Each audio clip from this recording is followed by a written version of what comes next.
we've got the literal poop investigations. There have actually been a pair of very interesting exposés about COVID and poop. I'm not joking. This is now a poop stream. Right? There's a lot of science going on here, but we're going to be talking about doo-doo butts for a decent portion of the stream. I'm not fucking kidding.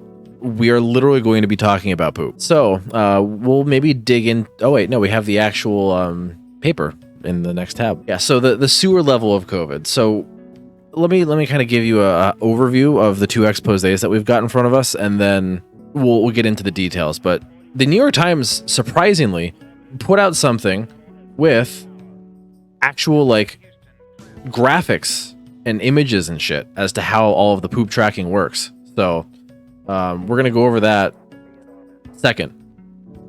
But first, I want to communicate how incredibly powerful wastewater tracking is. So here's a picture that illustrates the power of tracking COVID in the sewer. So the very TLDR is that somewhere between 30 to 60% of all people who get COVID actually shed it in their poop. They will literally poop out the virus. And because of that, you can actually go into the sewage water. You can go into the sewers, take the poop liquid, take the poop water, and test it for the presence of COVID. You can look for the genetic material of the virus. Think again, sunshine. Thank you for the follow. Let's take a look at this. Okay. You have the main sewer plant. They, of course, are going to find COVID there, right? So they found COVID in the district lines feeding into the main sewage plant. Perhaps 1 out of the 5 here. That one that lit up positive, then they broke it down into all of the sub-district lines. They found one that lit up for COVID. Then they went and searched 19 manholes. 19 manholes.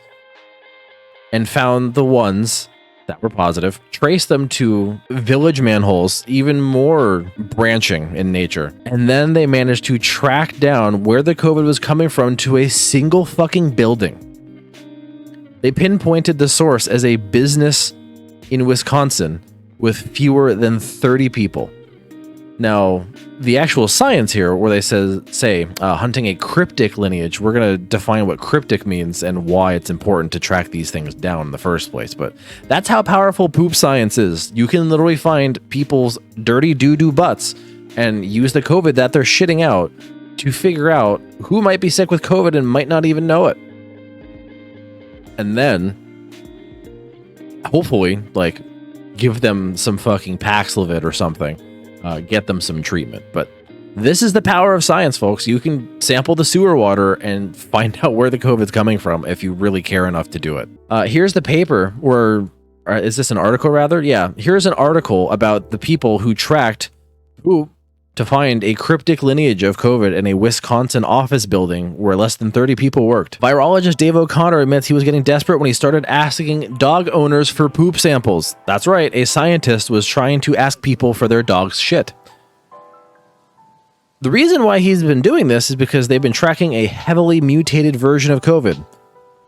They discovered the variant in Wisconsin wastewater was drawn from a sewage pipe from more than 100,000 people. So they tracked it down through ever smaller watershed and they narrowed it down to an office building.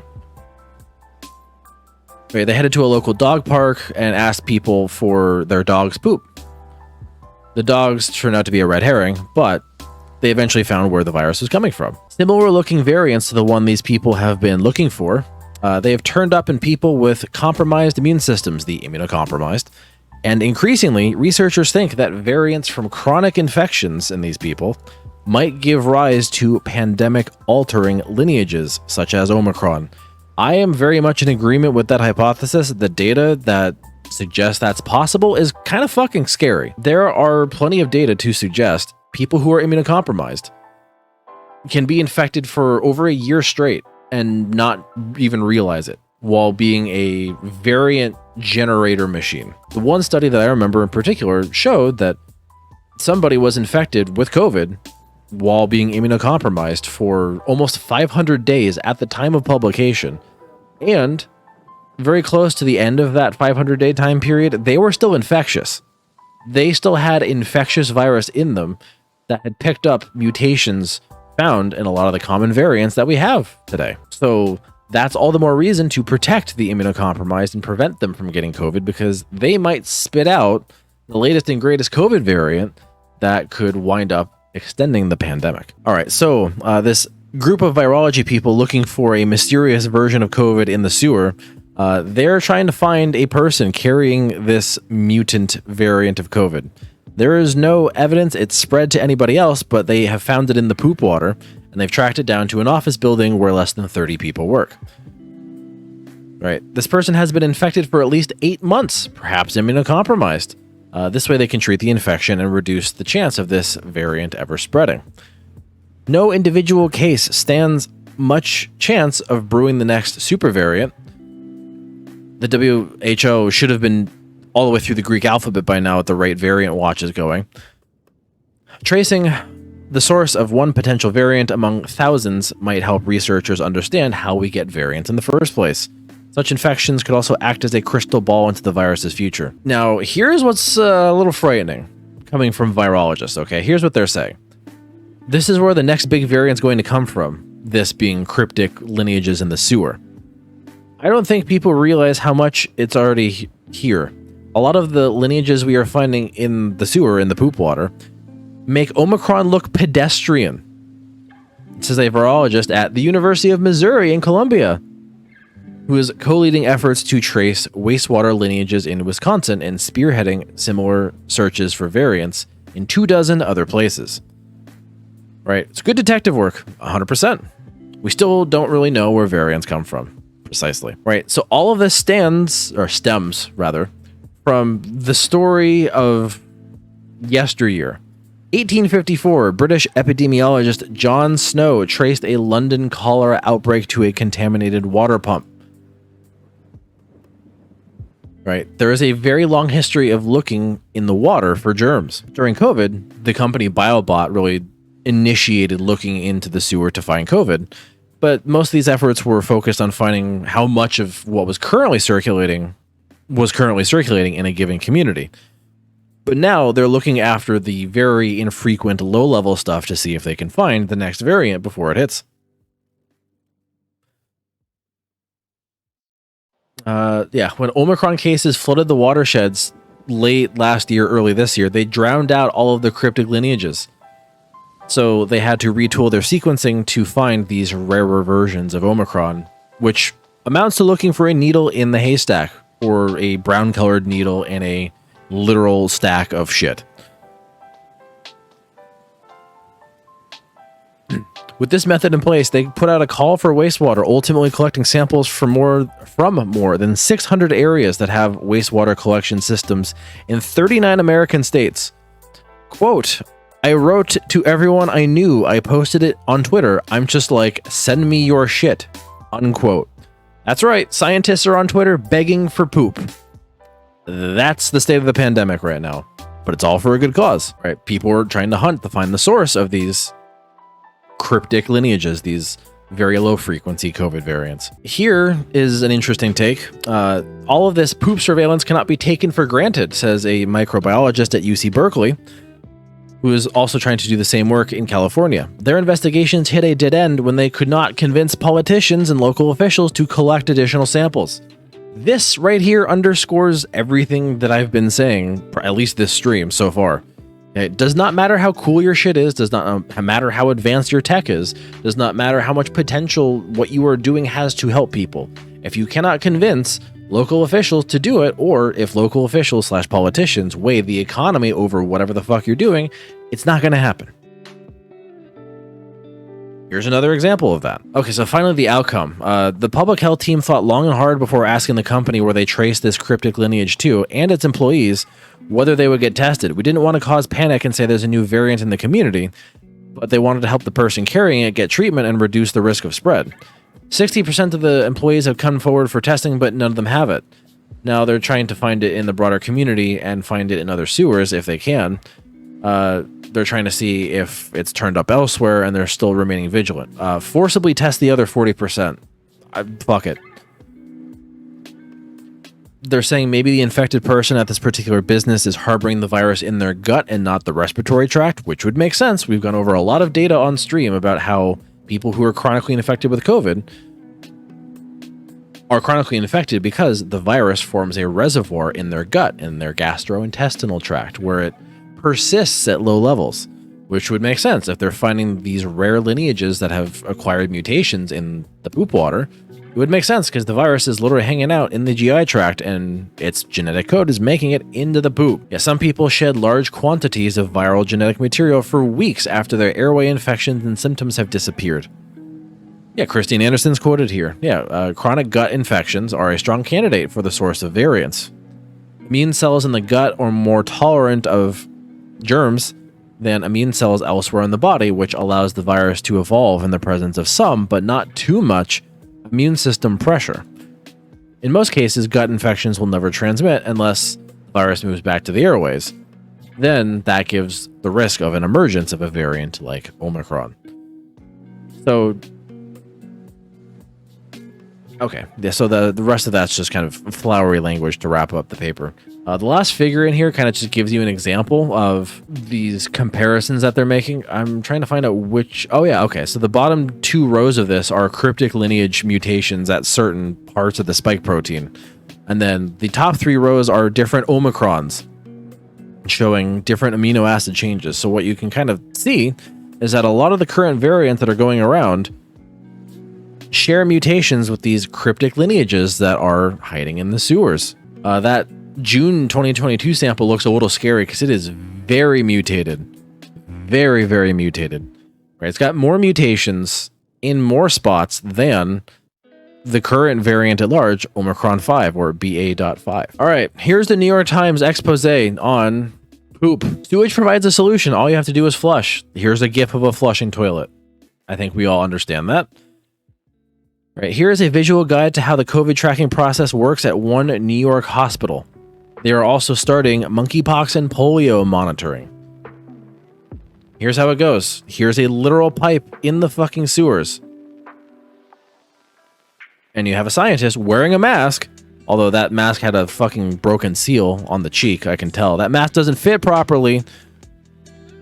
Uh-oh. That mask seal is not completely flush with your face. Part 1, hospital basement, in which the toilets are flushed, sewage flows through a basement pipe, and 2 intrepid scientists come to collect it. They should not be wearing surgical masks. N95 are equivalent. What are you doing? Oh my god. We've learned nothing. You're literally digging into fucking shit water, which could aerosolize it. Stop. Man, wear an N95. Fuck me. Here is the collection device. They call it the contraption. They leave it in a sewer pipe for a day, and the wastewater flows into it, around it, and through it. So, the gross part. The next day, the 2 researchers arrived to check on it. I must warn you, it's going to be gross. Okay. Here's what they're taking out of the metal contraption. Kind of looks like a tampon. I'm not gonna lie. This looks like a tampon. Oh my god, dude, they said it! The New York Times calls it a tampon. Dude, straight up. Wearing masks and gloves, they carefully remove the device from the pipe and then use tweezers to extract a tampon from the mesh tube. Wait, okay, so no, it's unironically a tampon. This isn't just like something that they jury-rigged like a tampon. It's an actual tampon.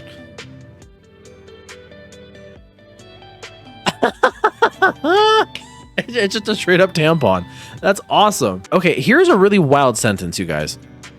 Scientists go into the basement of a hospital to access the shit water flowing through the pipes to stick a bunch of tampons and a metal cylinder in it, only to harvest the shit water that's been absorbed into the tampons the next day.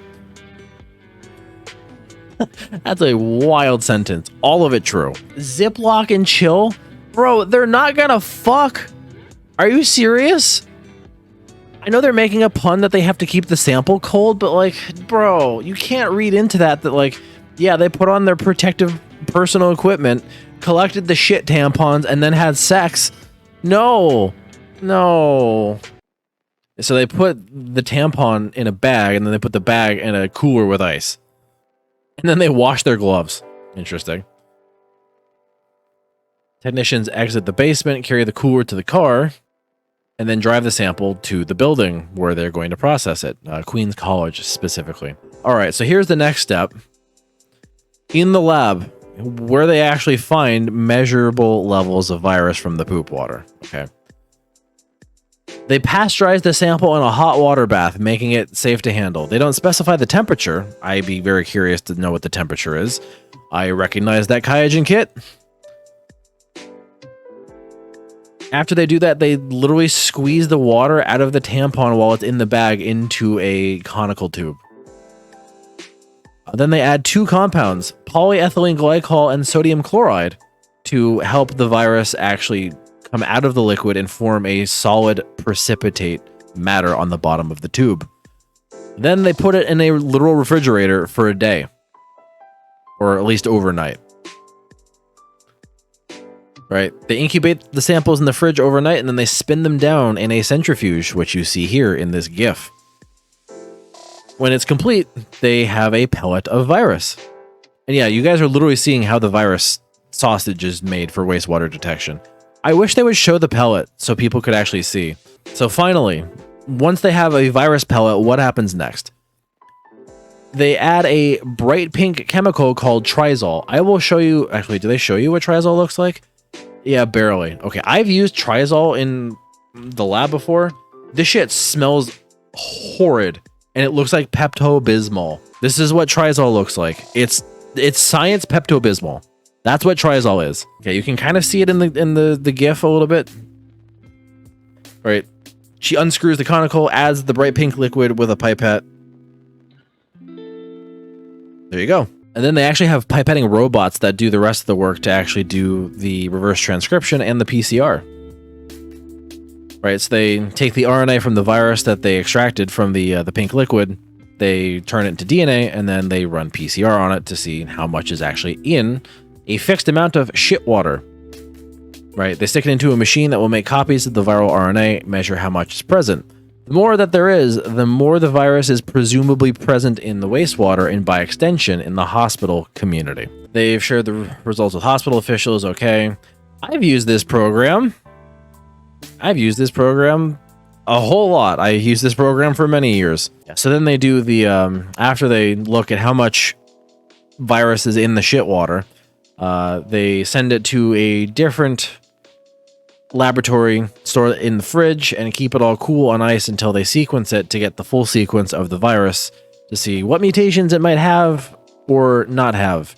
Here's the room where that happens. And here are people working on doing all of that. That is a fuck ton of thermocyclers. Holy shit.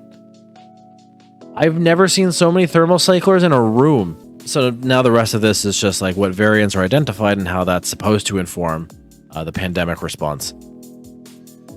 So this is more GIFs of robots doing the genetic sequencing. Here's all their thermocyclers. They all have their own names. Dopey, Doc, Sleepy, Sneezy, Bashful, Snow White. They named them all after Snow White and the Seven Dwarves. Jesus. The scientists shuttle the sample back and forth between a small army of robots. Here are the robots. That's like a 300 something well plate. Good lord.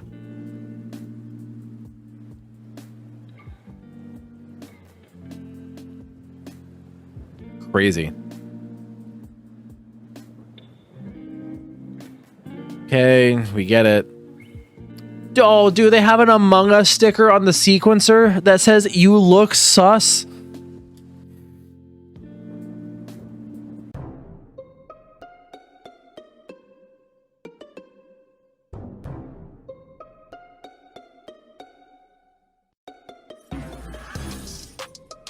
All right, apparently this is the fucking song they play in Lab 24/7.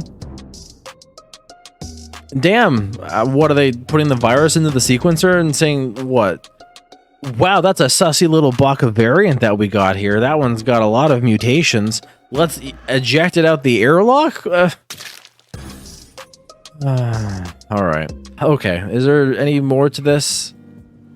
Yeah, the information isn't valuable. All it takes is a flush. Okay, so moral of this article, apparently, for everybody in chat is, if you take a dump, especially if it's in public, please flush. All of that fucking content for if you take a shit in public, please flush the toilet, whatever you do. Wiping your ass and washing your hands are good, and I highly recommend them.